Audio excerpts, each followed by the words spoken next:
itu harus mengambil sikap Tete itu di pihak mana. Makanya di post lah ininya postingan dokter. Cara Sofia gimana sekarang memposting postingan dokter, dia komen kan semangat dokter, pas dibalas dokter kan iya sayang. Gimana cara Sofia nggak sudah sebelumnya dibombardir sebelumnya?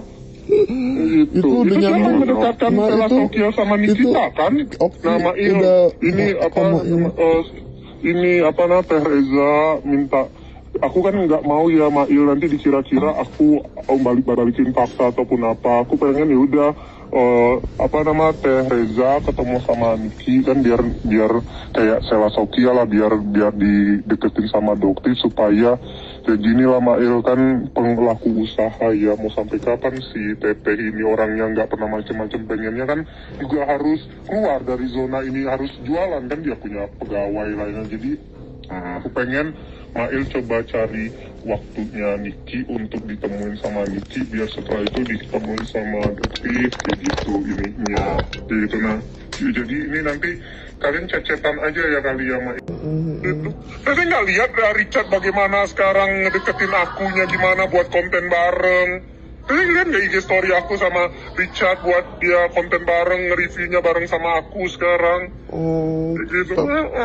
Dia sekarang Nikita ada nggak? Teteh ngelihat aja sekalipun nyenggol Richard lagi? Enggak kan? Nggak ada. Udah berdamai. Makanya udah berdamaikan. aku bingung. Pada intinya bahwa kami dari penasihat hukum sangat yakin dengan apa yang kami majukan.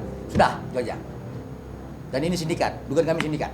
Dan for your information, FYI, ya, saya sudah mendengar loh, ya, bukti-buktinya, voice note, chat, bukti rekaman, video, CCTV. Jadi saya juga nggak mungkin percaya begitu aja. Dan saya udah lihat, tapi saya nggak mungkin ngomong di sini. Biar aja. Itu katanya buktinya udah diserahkan ke Polda Metro Jaya dan pasti akan diputar di pengadilan nanti. Nah gini nih, saran gue nih, ini enak nih ya. Kalau misalnya ada dokter yang merasa dituduh atau difitnah oleh dokter RG dan kawan-kawan, ya, tuntut dong, tuntut mereka, ya, tuntut. Kalau kamu difitnah, dicemarkan nama baiknya, itu nggak benar, tuntut mereka balik secara hukum. Atau saran saya nih, ini saran menarik banget.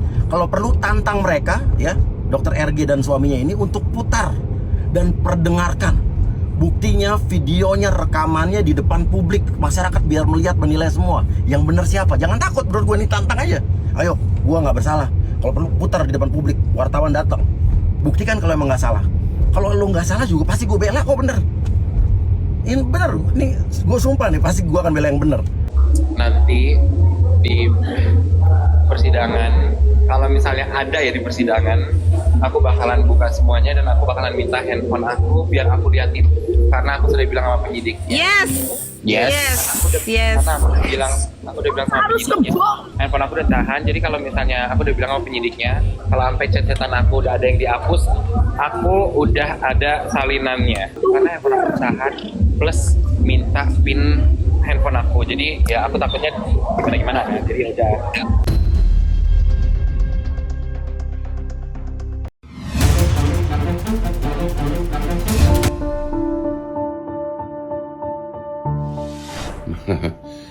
Nggak bisa tidur gua. Jam 4 subuh nyari sarapan, istrinya lagi tidur. Nih Singapura, ya, ada itu kamar itu tadi, tamannya. Aduh, beginilah waktu Steve Jobs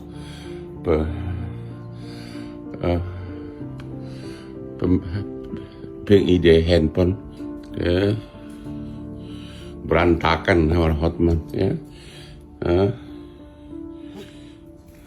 kamar tamu. Saya berharap Saudara Hotman Paris Hutapea sembuh kembali dan ini membuktikan bahwa di balik rencana manusia ada putusan Tuhan yang menentukan.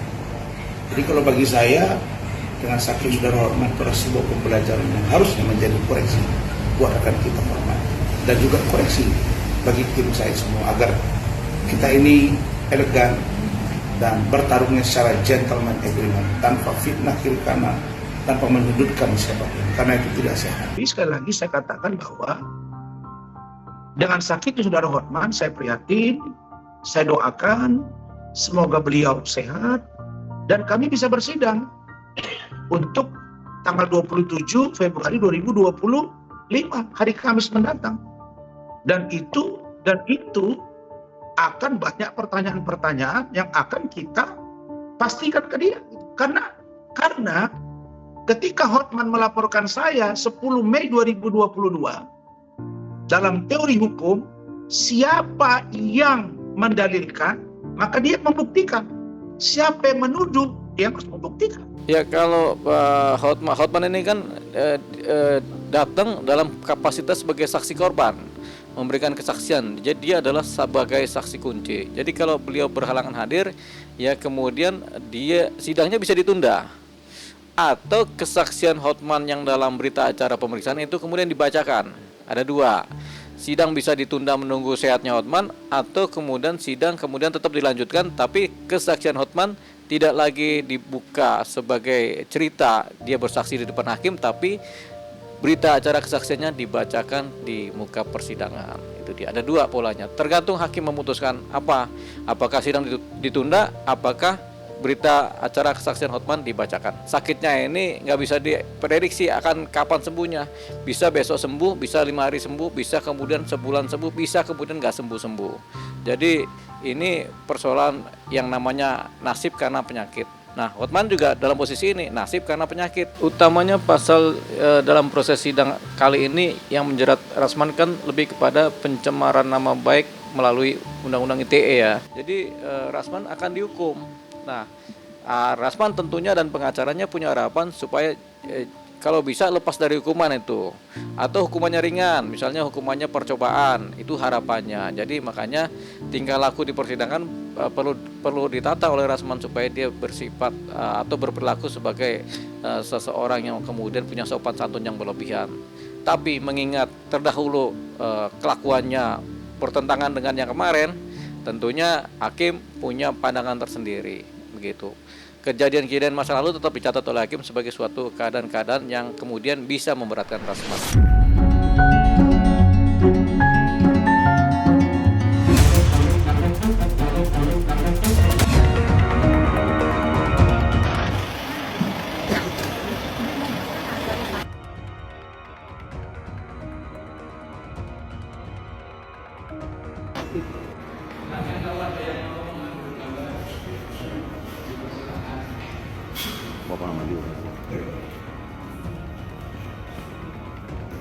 Memberatkan Anda dari dakwaan karena soundesip itu bukan Sandi Purnamasari gitu. Yang dimaksud Karena di siapa? situ dibilang saya memplesetkan gitu. Itu yang dimaksud siapa sebenarnya? Soundesip itu? Oh, itu halusinasi saya karena kan kalian tahu ya, karena saya kan ada dongeng online. Jadi yang dianggap itu adalah dongeng online. Makanya tadi agak sok juga kalau dibilang Sandi Purnamasari itu adalah soundesip gitu. Agak aneh gitu kok soundesip jadi Sandi itu gimana ceritanya? Makanya diajukan eksepsi. Terus ada juga mengatakan bahwasannya seperti pemerasan, pemaksaan gitu kan. Nah di situ kan tidak ada terbukti pengancaman, pengajakan, pemerasan tidak ada. Jadi harus diajukan eksepsi. Ya, yang pertama tadi sudah selesai dilaksanakan persidangan di Pengadilan Negeri Kepanjen ya. Ada 3 jaksa penuntut umum di situ, gabungan dari Kejaksaan Tinggi Surabaya. Ya tentu kita secara hukum harus kita tanggapi atas dakwaan daripada jaksa penuntut umum tadi. Karena dakwaan jaksa penuntut umum itu menurut hemat kami tidak benar dan harus dilawan gitu loh, dengan eksepsi yang akan kita ajukan pada minggu depan. Jadi kita ya saat ini kan rekan-rekan mengetahui bahwasannya sedang mengajukan proses pra-peradilan di Pengadilan Negeri Surabaya. Dengan adanya persidangan itu ya di Pengadilan Negeri Kepanjen dan berkasnya juga sudah dilimpahkan, sehingga otomatis pra-peradilan yang kita ajukan di Pengadilan Negeri Kepanjen sekitar 2 minggu yang lalu itu gugur ya. Seharusnya itu apabila memang rekan penyidik itu hadir pada waktu 2 minggu yang lalu, itu sudah putus perkaranya di minggu yang lalu. Tapi karena memang ketidakhadiran daripada rekan-rekan penyidik sehingga pokok perkaranya itu dinyatakan gugur. Bisa juga menyampaikan bahwasanya dakwaan terhadap dirinya itu tidak benar, ya, namanya juga dakwaan, ya mau kemana lagi kata dia gitu kan.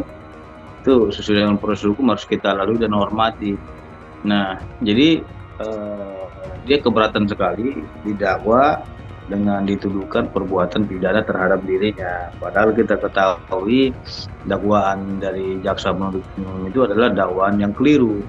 Maka dari itu, ya tentu kita harus melakukan pembelaan terhadap Bisa Jega, ya. Apalagi kan tuduhan-tuduhan ini terkait dengan pencemaran nama baik. Ada lagi nih dakwaan yang ditambah-tambah oleh PU dengan dakwaan pencemaran nama baik, pemerasan, katanya dugaan pemerasan.